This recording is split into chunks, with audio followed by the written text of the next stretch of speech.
when we look at for appointment scheduling and intake, it wasn't one tool, but it was a combination of tools. Can you just walk us through how this is set up? Sure. So Follow My Health is really our patient portal.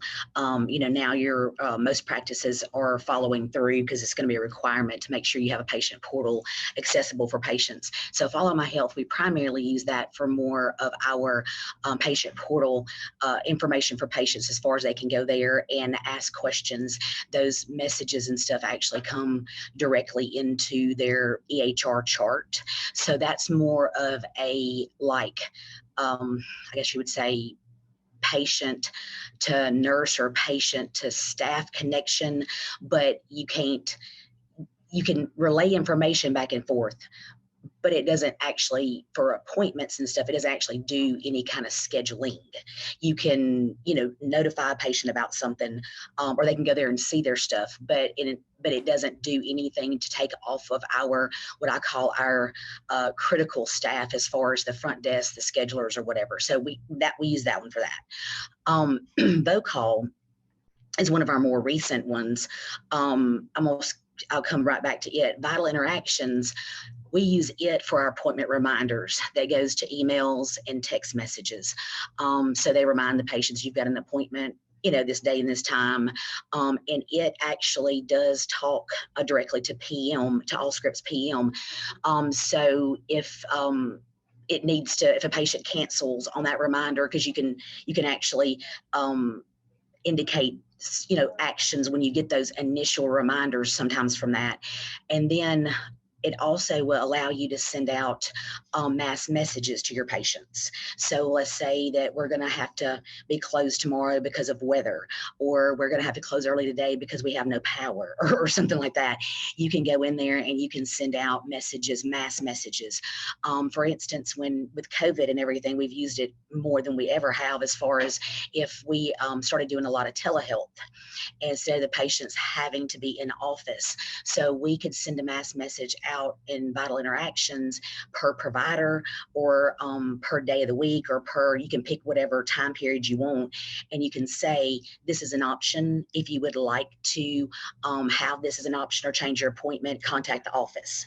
So that one's kind of a directly messaging the patient with appointment information. And then Phreesia does have some messaging options, but we thought about changing to that, but Phreesia's messaging options were not appropriate for us. It allows you to do some, but it does not allow us the flexibility that Vital Interactions did. So for us, we felt like Vital Interactions was better. So all we utilize the Phreesia for is for patient check-in. So they check in on the Phreesia tablets when they get here, but we also can send a text message with Phreesia to the patient and email them also that says it's time to check in for your appointment, and they can pre-check in with Phreesia. So when they walk up to the front desk, there's no tablets, there's no, here you got to update this, it's time to re-sign this. Phreesia check-in will take you through all the steps for their appointment type. And then the VoCall is our most I say most recent, we've had it for a while, but our newest addition, which is, it actually integrates into our phone tree, and there's different ways it can do it. But anyways, you call our office, you press options, and then you go to VoCall, and there's an automated attendant. Her name's Amy, and she can either confirm your appointment for you, identify the date and time and everything. She can cancel it, or she can actually reschedule your appointment for you.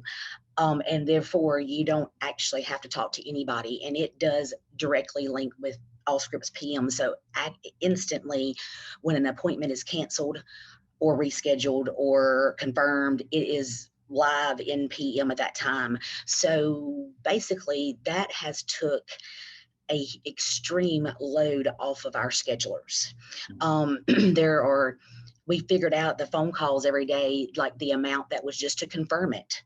because not everybody does get text messages or emails from the vital interaction reminders. And so a lot of our patients are older, and we have a lot of rural areas that they don't have cell phone service, they don't have internet service. So we were having more than we thought of people literally just calling to say, when is my appointment date and time? And even though they may still get the reminder later on. So anyways, VoCall will do that and confirm it, change it, and reschedule it. And there are so many people, that's basically what, almost 100%, all the scheduling calls every day boil down to those 3 actions. And so, Amy or VoCall is able to take that off. So it's really our scheduling employees have felt a huge burden off of them, because they also are our checkout people here. So when our patients check out, they have to make their next appointment, schedule their testing or whatever, and they actually have more time now with their patients.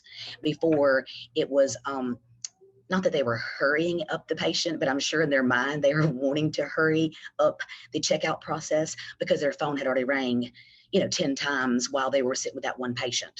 So that was going to be 10 voicemails to get off the phone when they were done. So anyways, that's what VoCall does for us. Yeah. Oh, no, I really appreciate that.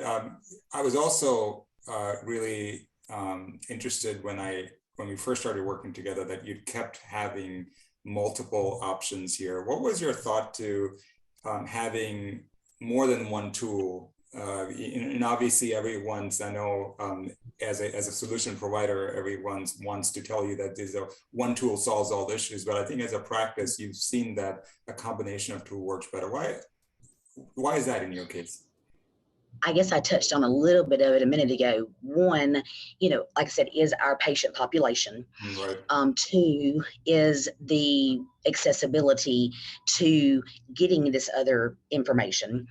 And we have found that we had multiple areas that needed some type of automation or some type of process to ease the burden in those departments. So partially, we've chosen different ones because we needed something out of it that was huge to that department of our office, one. And again, it's kind of like I said earlier, yes, Freesia does have an appointment reminder option, but it does not do what we wanted it to do. And so it was like, we just figured out certain pieces of each thing didn't solve all of our areas of concern. Got it. That certainly does make sense. And so when you did do all this, what kind of impact has it had on your practice? I don't know that we would have all the employees we have still here if we hadn't have implemented all of them. No, it has hugely impacted us, especially the front desk. Our front desk is, I'm just using one example of like the being able to pre-check in. That's been huge because of, we see, one of our busiest days, we're going to average about 180 to 215 appointments in a day at our practice. And we have 2 girls at the front desk. Well, you can do the math on the number of hours and those number of patients, and you can see how overwhelming that would be. And that's not including just people that walk in for other reasons. The VoCall example with our phone calls, we see new patients here every day. So we have our existing patients, but we have new patients here every day. So every day we're adding to our patient population. So it means that these things that we're doing in each one of these departments with this is just going to grow. Well, unfortunately, as you talked earlier on, as far as employee retention and being able to hire people, the whole increasing of pay now, well, if you're going to have to pay more to keep your employees or pay more to get one, then how are you going to keep adding employees? Eventually you're going to run out of money. And so if we didn't do this, I mean, there's no way we could continue to grow as a practice. And there's no way we could keep doing what we're doing, especially because healthcare every day gives us a new obstacle, whether it's prior authorizations for testing, if it's, insurance reimbursement, it's documentation stuff. Every day there's something new that an employee has to do. So if you can't get a process or processes to alleviate that, you just can't, you're never going to be able to achieve what you're achieving for that day.